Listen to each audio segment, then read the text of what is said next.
Daripada kumpulan 4 lah akan menerangkan tahap-tahap atau jenis-jenis modifikasi tekstur makanan berdasarkan IDDSI C.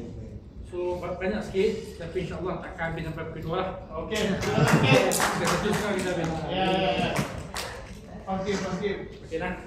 Sikit International Diaphagia Diet Standardization Initiative, rangka kerja global yang menyediakan terminologi dan piawaian untuk makanan yang diubah suai, tekstur dan cecair pekat yang digunakan dalam pengurusan kesukaran menelan. So, untuk orang yang susah menelan, dia ada label-label makanan yang dia boleh consider, dia boleh terima kepekatan dia.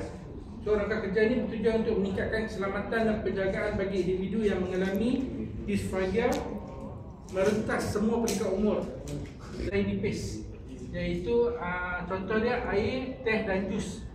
Okey, dia punya tekstur dia mengalir dengan cepat. Okey. Untuk tahap kedua, tahap yang pertama slightly thick, hampir seperti susu formula bayi. Okey, susu persedak dia kena pekatkan sikit.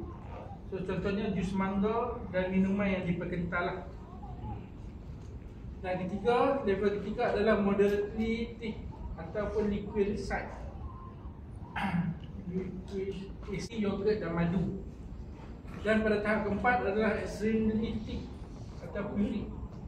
Diperlukan oleh individu dengan risiko tinggi aspirasi, tidak perlu dikuding cair, sup pekat dan makanan baby macam milk dan lembap. Dihancurkan pada ketulan kecil,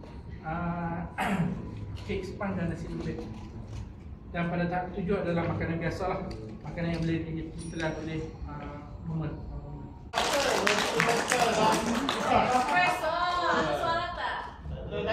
Okay, ini dari Australia lah, mahal punya. Okay, yang ini ini cebancu kan? Kejap lagi. Okay, ini serbuk punya lah, ini dari Malaysia lah, Tixer dari Malaysia. Jadi boleh tengok lah kat belakang, nampak tak? Guna ni Tixer punya lah, serbuk punya. Tapi kalau liquid, dia ada sukatan sendiri lah. Setiap 175 ml berapa sachet, anything carbonated, kalau arak pun boleh campur, tapi saya tak sarankan lah, rasa dia tak berapa baik lah, tak sedap lah.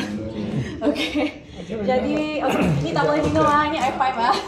Tak boleh minum lah, ini air pipe. Okay, siapa nak cuba? Yang ini level 1. Tawar.